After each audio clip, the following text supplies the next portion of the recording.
यन्मायावशवर्ति विश्वमखिलं ब्रह्मादिदेवासुरा यत् सत्त्वादमृषैव भाति सकलं रज्यो यथा हिर्भ्रमः यत् पादप्लवमेकमेव हि भवाम्बोधेऽस्ति तीर्षावताम्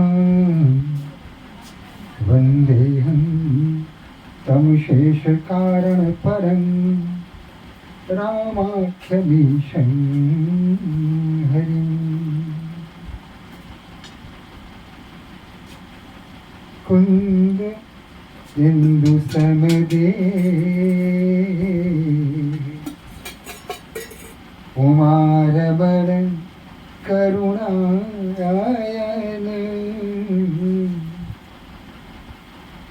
जाहि दीन परने करमु कृपा मर्दन मयन बंदो गुरुपद कंद कृपा सिंधु नर रूप हरे महामोह तम पुण्य जासु बचन रवि कर सुकृत संभुतन विमल विभूति मंजुल मंगल मोद प्रसूति जनमन मंजु मुकुल मलहरणी किए तिलक गुण गण बस करनी। जय बाबुड़ी सियापति रामचंद्र की जय, पवन सुत हनुमान की जय, उमापति महादेव की जय, जगत जननी अम्बे की जय, वृंदावन बिहारी लाल की जय। जय जय श्री सीताराम।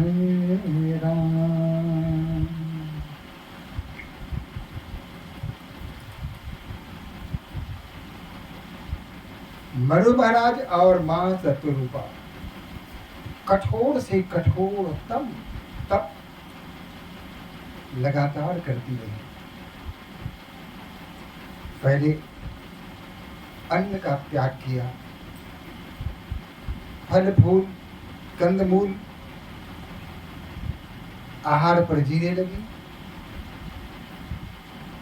तत्पश्चात इसका भी परित्याग कर दिया और सिर्फ पानी के सहारे जीवन को अक्षुण्ण रखने का प्रयास करने लगी। इसके बाद फिर पानी को भी छोड़ दिया, जल लेना भी बंद कर दिया और शरीर सूख कर हड्डियों का ढांचा मात्र बनकर रह गया। त्रिदेव ने विभिन्न प्रकार से इनके तप को भंग करने का प्रयास किए, लेकिन उसमें वो असफल रहे। ये तब भी तपस्या में लीन रहे, उस परम ब्रह्म परमात्मा की स्तुति करते रहे। शरीर चूंकि हड्डियों का ढांचा मात्र बनकर रह गया था, फिर भी इनके हृदय में किसी प्रकार का कोई विषाद नहीं था, कोई दुख नहीं था, किसी कष्ट का अनुभव नहीं हो रहा था और लगातार उस परम ब्रह्म परमात्मा की आराधना में लगे थे। और तभी एक आश्चर्य हुआ। मांगो मांगो बरु भय नभवानी। और तब आकाशवाणी हुई कि मांगो मांगो वरदान मांगो। और यह शब्द कहते हैं कि परम गंभीर कृपा मृत स्थानी। परम गंभीर, गंभीर परम गंभीर माने उससे अत्यधिक, उससे ज्यादा गंभीरता नहीं हो सकती। परम गंभीर, गंभीरता की अंतिम सीमा। और कृपा में अमृत घुली हुई वह वाणी थी। कृपा के साथ साथ उसमें अमृत का भी संयोजन था, मिश्रण था। और जब आवाज होती है, मृतक जी आवन गिरा सुहागी, श्रवण रंध्र होई उर जब आई। ऐसी कि जो मृत व्यक्ति को भी जीवित कर दे। कोई अगर मरणासन्न हो या मर चुका हो, उसकी मृत्यु हो चुकी हो, और वह जब नभवाणी उसने सुनी तो उसको भी प्राण उसके शरीर में आ जाए और वह जीवित होकर के उठ बैठे, ऐसी वाणी थी। और यहाँ क्या हुआ, हिष्ट पुष्ट तन भये सुहाए, मानहु अबहि भवन ते आगे।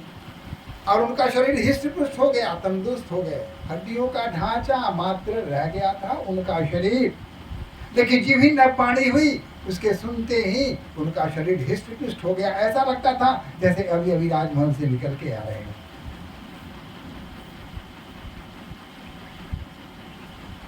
भगवान ने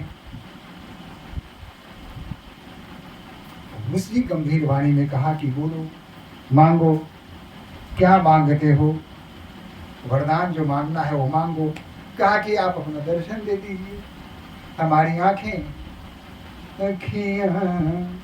हरि दर्शन को प्यासी, अखियां हरि दर्शन को प्यासी।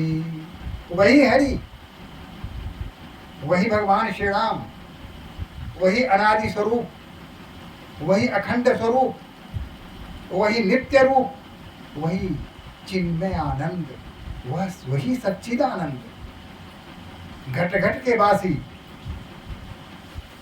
का कि हमारी आंखें तरस रही हैं, बस आपका दर्शन मात्र चाहिए।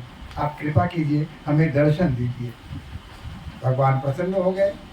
उनकी इस वाणी से भगवान उल्लसित होकर कहा कि ठीक है, अभी दीजिए।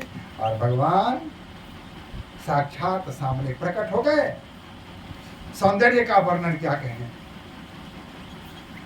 माथे पर मुकुट है, रत्न जटित मुकुट, बड़ी बड़ी कमल के समान आंखें, रक्ताभ होठ, शुक की तरह नासिका, और हाथी के सूंड के समान भुजादंड, सिंह के समान छाती, और यमुना नदी में जो पानी का भंवर पड़ता है, उस भंवर को लज्जित करने वाला उनकी नाभि। दोनों देखते रहे चकित होकर के, आश्चर्यचकित होकर के। लगातार महाराज मनु, महासतरूपा भगवान श्री हरि का दर्शन लगातार करती रही, निरंतर करती रही, निर्निवेश करती रही, अनिवेश करती रही, अपलक करती रही। और फिर उनके चरणों पर दोनों लेट गए, ऐसे करके सर नहीं झुकाया, साष्टांग लेट गए उनके चरणों पर। भगवान ने कहा बोलो। तो उन्होंने कहा कि देखिए, मांगना तो मुझे एक ही है, आप जगत के पिता हैं। अब एक पुत्र अपने पिता को कहे कि आप मेरा पुत्र बन जाइए, तो थोड़ी सी अनर्गल सी बात लगती है। ऐसा कैसे हो सकता है?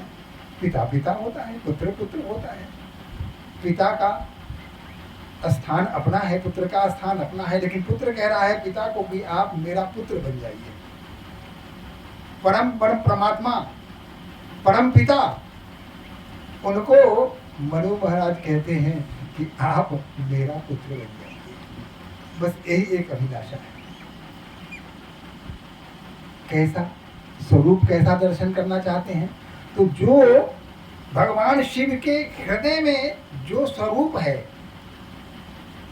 जो कागभूषुंडी जी के हृदय के मानस में जो आपके स्वरूप रूपी कमल खिल रहा है, वही स्वरूप, यानी वह बाल्यावस्था, वह शिशु रूप मुझे दिखाइए, मुझे वही चाहिए। भगवान श्री राम धनुष्वान हाथ में लिए, बाएं अंग में माता जानकी खड़ी थी, और दंपति वचन परम प्रिय लागे, मृदुल विनूत प्रेम रस पागे। कोमल विनीत अत्यंत सरल मधुर, इससे प्रसन्न हो गए और फिर उन्होंने दर्शन दिया ही और साथ उन्होंने कहा कि घबराओ नहीं, तुम्हारी मनोकामना पूरी होगी। पद राजीव बरन नहीं जाई, मुनि मन मधुप बसहि जहि माही। वाम भाग शोभति अनुकूला, आदि शक्ति छवि निधि जग भूला जग भूला। भगवान राम सामने खड़े हैं, उनके बाएं अंग में आदि शक्ति माता जानकी खड़ी है, सीता खड़ी है। अब हर्ष विषय तन दशा भुलानी, परे दंड इब कही बद पानी। उनके चरणों पर गिर जाते हैं। तो वही उन्होंने कहा, एक लालसा बड़ी उर्माही, सुगम अगम कही जाति सुनाही। तुम देत यति सुगम गोसाई, अगम लाग मोहि निज कृपलाई। कहता कि एक लालसा है, एक अभिलाषा है मेरे हृदय में है, जो सहज मेरे लिए वह सहज नहीं है, लेकिन आपके लिए कठिन नहीं है। मेरे लिए वह असंभव है, लेकिन आपके लिए वह संभव है, जो आप कर सकते हैं, जो जिसकी मैं कल्पना नहीं कर सकता, लेकिन आप उसे पूर्ण कर सकते हैं। कहा कि जिस प्रकार कल्प वृक्ष के नीचे कोई व्यक्ति हो और उससे कहा जाए कि कल्प वृक्ष से मांगो, तो संकोच से मांगता है, कहता कि ठीक है हमारा भोजन दे दो, तो कल्प वृक्ष भोजन दे देता है। तो आराम की स्थिति होती है तो मुझे सोने के लिए बिछावन दे दो, तो वह भी उसे मिल जाता है। यानी जो अपनी आवश्यकता है उसके अतिरिक्त वह कुछ भी कल्प वृक्ष से नहीं मांग सकता। तो वही हाल, वही दशा मेरी है। मैं भी अपनी स्थिति को जानता हूँ, अपनी औकात को जानता हूँ, अपनी सीमा को जानता हूँ। अतः मैं अभी जो मांग रहा हूँ अपनी सीमा से बाहर की बात मांग रहा हूँ, वहाँ तक मेरी पहुँच नहीं है, लेकिन मैं अपनी सीमा से बाहर निकल के आपसे मांग रहा हूँ। आपके लिए संभव है, आपके लिए कुछ भी कठिन नहीं है, कुछ भी असंभव नहीं है। आप कुछ भी कर सकते हैं, किसी चीज को भी किसी को भी दे सकते हैं, लेकिन मेरे लिए वह अत्यंत कठिन है। फिर भी मैं आपसे आग्रह कर रहा हूँ, जो अभिलाषा है आपके सामने उसकी अभिव्यक्ति कर रहा हूँ, आप मेरी यह अभिलाषा पूरी कर दीजिए। भगवान ने कहा ठीक है मांग, जो मांगना है मांगो। जो कुछ भी मेरे अधीन है, जो कुछ भी मैं दे सकता हूं, उसमें से कुछ भी मांगोगे मैं तुम्हें प्रदान करूंगा, सहर्ष प्रदान करूंगा। संकोच त्याग करके आप जो भी मांगना है मांगिए। दान शिरोमणि कृपा निधि, नाथ कहूँ मति भाव। चाहूं तुम ही समान सुत, प्रभु मन कवन दुराव। क्या कि हे भगवान, आप तो शिरोमणि हैं, कृपा निधान हैं, कृपा के सिंधु हैं। बस यही आपसे वर मांगता हूँ, चाहूं तुम ही समान सुत। आप ही की तरह, आप ही की भांति मुझे पुत्र उत्पन्न हो, मेरा पुत्र हो जो आप ही की तरह हो। जैसे आप हैं वैसा ही मेरा पुत्र हो।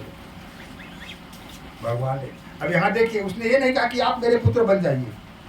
भगवान मनु ने ये नहीं कहा कि हे नाथ आप मेरा बेटा बन जाइए, नहीं, ऐसा नहीं कहा। उन्होंने कहा कि मुझे पुत्र हो, वह पुत्र आपके समान हो। आप जैसे हैं, सारे गुण आप में है, वो सारे गुण विद्यमान उस पुत्र में हो, ऐसा पुत्र का वरदान मुझे आप दीजिए। भगवान ने कहा कि वाह, अब मैं ऐसे पुत्र को कहाँ ढूंढूंगा, कहाँ कहाँ ढूंढूंगा, ऐसा है मैं ही तुम्हारा पुत्र बन के तुम्हारे घर में आ जाऊंगा, आप चिंता मत करो। फिर माता सत्यरूपा की ओर मुखाबित हुई और कहा कि हाँ, अब आप बोलो, आप क्या वर मांगती हैं। माता सत्यरूपा ने कहा कि मैं क्या कहूँ, मुझे जो भी मांगना था पहले ही हमारे पति देव ने आपसे मांग लिया, अब मुझे मांगना क्या है, बस इन्होंने जो मांगा है तो वही आप पूरा कर दीजिए। मेरे घर में आप ही के समान तेजस्वी, बलशाली, शक्तिशाली, सर्वगुण संपन्न पुत्र मेरे घर में भी उत्पन्न हो जाए, यही आपसे प्रार्थना है। कहा एक मस्तु, चलो ऐसा ही होगा।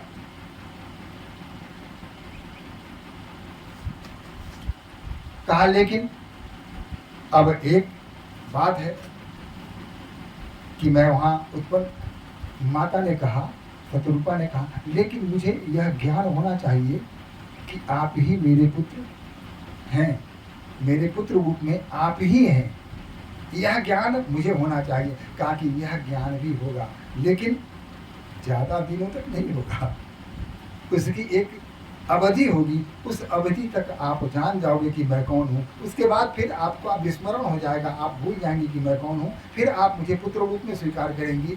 फिर वह, अगर मैंने आपको कह दिया कि मैं परम परमात्मा हूँ, तो उस छोटे शिशु की आप पूजा अर्चना करना शुरू कर देंगे। छोटी छोटी जो भी भूल हमारे हमसे होगी, उस भूल को आप बिल्कुल ध्यान नहीं देंगी, उधर दृष्टि नहीं डालेंगी। अतः जो बाल्य लीला है उसमें जो रस है, उस रस का आनंद आप नहीं ले पाएंगे। तो जो बालक लीलाएं करता है, आपने देखा होगा कि हमारे घर में बच्चे होते हैं, छोटे छोटे बच्चे होते हैं, हम अपने बच्चों को सिखाने में लगे रहते हैं। Now Raju, very bad, don't do so, ठीक से बैठो, उसको कहते हैं। अगर वो कुछ गलती करता है, नेवर टेल अ लाई, झूठ मत बोलो, गंदी बात, झूठ बोलना गंदी बात है ना, ठीक है। जरा सा कुछ किया, कुछ चुरा लिया, अब समझते हैं कि आज तो महाचोर हो गया, ये आगे चल के चोर बनेगा। अरे भैया, भगवान कन्हैया को भी तो देख लो, जो चोरी करते थे, दूसरे के घर में जाकर माखन मिश्री चुराते थे, अपने घर में क्या नहीं था उनको। मैया यशोदा तो सब कुछ संभाल के रखती थी, चाहे वो मक्खन हो, चाहे मिश्री हो, चाहे अन्य प्रकार के मेवा मिष्ठान हो। भला उनके घर में किस चीज की कमी थी, हर प्रकार के पकवान उनके घर में भरे रहते थे। कन्हैया फिर भी अपने घर में नहीं खाते थे, पड़ोसी के घर में ही चोरी करते थे, वहीं जाकर चुराते थे। मैया ने कभी नहीं कहा कि यह आगे चल के महाचोर बन जाएगा। हमारे घर में अगर कोई बच्चा यह करता है, जो सहज है, बच्चे करते हैं और उन्हें करना ही चाहिए। बालक अगर ऐसा नहीं करते हैं तो बालक कहाँ हुए, शिशुपन का आनंद कहाँ माँ बाप को मिलेगा। शिशुपन के आनंद को प्राप्त करने के लिए बच्चों का जो सहज स्वभाव है, उसमें उसको बहने दीजिए, उसमें उसको चलने दीजिए। आपको संभालने का काम है, कहीं वो गिर न जाए, कहीं कुछ न हो जाए, कोई दुर्घटना न हो जाए, इससे उन्हें बचाना है। ठीक है, आप उन्हें अच्छी शिक्षा दीजिए, सब कुछ दीजिए, लेकिन यह कहना कि जरा सा उसने चोरी की तो कह दिया कि आगे चल के महाचोर हो जाएगा, इस तरह की बातें अपने हृदय में लाना भी मैं समझता हूँ अपराध है। भगवान कृष्ण ने ऐसे बाल लीलाएं की। भगवान श्री राम धूसर धूरी भरे तनु आगे, भूपति बिहसी गोद बैठाए। भगवान राम पूरे शरीर में धूल भरा हुआ है, माथा में, हाथ पैर में धूल भरा हुआ है, और खेलते खेलते आ रहे हैं, और भूपति बिहसी गोद बैठाए, और उस धूल सहित भगवान श्री राम को लेकर अपने गोद में बैठा देते हैं। इसे कहते हैं वात्सल्य, प्रेम, पिता का बच्चों के प्रति अगाध प्रेम, सच्चा स्नेह। उन्होंने ये नहीं कहा अरे कितना गंदा हो गया, जाओ नहा के आओ। और कौशल्या माता को नहीं कहे कहाँ रहती है, बच्चे पर ध्यान नहीं देती है, देखो तो दिन भर धूल में घूमता रहता है। ऐसा भगवान, ऐसा राजा दशरथ ने कभी मैया कौशल्या को कभी नहीं कहा और यहाँ बच्चा सा थोड़ी सी भी कमी का, हम पतिदेव आते हैं दफ्तर से, बच्चे में अगर कोई कमी देखते हैं तो तुरंत क्रोध में आ जाते हैं। क्या करती रहती हो दिन भर, एक बच्चे तक को नहीं संभाल सकती। लो मैया, एक माँ को आप सिखाएंगे कि बच्चे को कैसे संभाला जाए? अरे माँ को सिखाओगे तुम, तुम्हारी इतनी क्षमता है, माँ माँ होती है, माँ से बढ़कर संसार में कोई शक्ति नहीं है। अगर वो सर्वशक्तिमान है तो माँ जैसा ही होगा, जैसी हमारी माँ है वैसे ही परम ब्रह्म होते होंगे। अगर माँ की तरफ उनके हृदय में अपने बच्चों की तरह के प्रति अगाध प्रेम नहीं है, अगाध वात्सल नहीं है, तो भगवान कैसे हो सकते हैं वो? अतः ईश्वर को हम तभी मानते हैं माँ को देख करके, माँ के समान ही हमारे परमात्मा होते हैं। तो उस माँ को सिखाने लगते हैं कि क्या करती रहती हो दिन भर, कुछ काम दाम तो है नहीं तुमको, खाली फोन पर बतियाती रहती हो, एक बच्चे तक को नहीं संभाल लिया, संभाल सकती। इस तरह की प्रवचन देना वो प्रारंभ कर देते हैं। माँ को मत सिखाओ, माँ तो जन्म से ही माँ होती है। मैंने देखा पास में ही सिलोक बैद्यनाथ में मैं गया था, सुबह का समय था, प्रातः काल। देखा एक झोपड़ी के पास एक बालिका बैठी हुई है, उसकी उम्र लगभग 5 वर्ष की नहीं होगी, और उसकी गोद में लगभग उसके 1 या 1.5 साल का भाई था। दूसरी बात है, उसके भाई से नाक से डिस्चार्ज हो रहा था, आंखों में कांची थी, बाल बिखरे हुए थे, शरीर में धूल वगैरह लगी हुई थी, फिर भी बड़े प्रेम से अपने भाई को देख रहा था, उसके बाल को संभाल रहा था, उसको प्यार कर रहा था। कुछ पुचकार रही थी वो छोटी सी बालिका, जिसकी उम्र मात्र 4 या 5 साल की रही होगी। किसने सिखाया उसे कि बच्चे को कैसे प्यार किया जाए? अरे माँ तो जन्म से ही माँ होती है, वो अपने हृदय में मातृत्व लेकर उत्पन्न होती है, उसे कोई नहीं सिखाता कि माँ कैसे करते हैं, वो अपना सब कुछ जानती है। तो किसी को यह सिखाना, बालक को बार बार प्रताड़ित करना, ये सब अच्छी बात नहीं है। इसीलिए यहाँ भगवान ने कहा कि आपको ज्ञान तो होगा, लेकिन वह क्षणिक होगा, फिर आप माया आप पर प्रभावी हो जाएगा, और आप फिर मुझे अपना पुत्र समझेंगे, मैं आपको माँ समझूंगा, और इस तरह शिशु लीला को हम आगे बढ़ाएंगे। भगवान ने कहा कि ठीक है, अब तो मेरे जाने का समय हो गया है, लेकिन आप ऐसा कीजिए, आप दोनों स्वर्ग में भगवान इंद्र के यहाँ जो अमरावती है, उस अमरावती में आप जाकर मेहमान बन के रहिए। वहाँ जो भी सुख सुविधाओं की आवश्यकता होगी, देवेंद्र उसको पूरा करेंगे, वहाँ किसी प्रकार का अभाव नहीं होगा।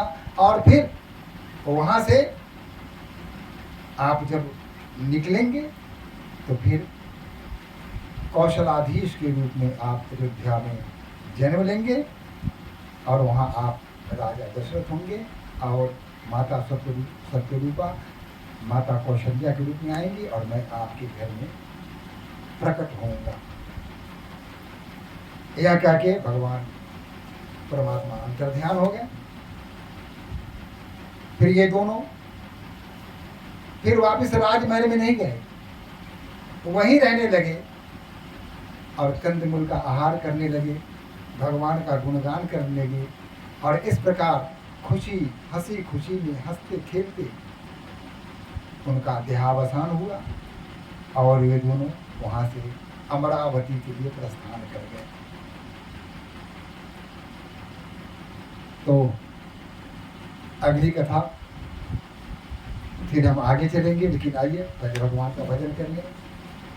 श्रीमन्नारायण नारायण नारायण, श्रीमन्नारायण नारायण नारायण, श्रीमन्नारायण नारायण नारायण, श्रीमन्नारायण नारायण नारायण, श्रीमन्नारायण नारायण नारायण, श्रीमन्नारायण नारायण नारायण। ॐ सहना भवतु सहनौ भुनक्तु सह वीर्यकरवावहै तेजस्विनाधीनमस्तु मा विद्विषावहै ॐ शान्तिः शान्तिः शान्तिः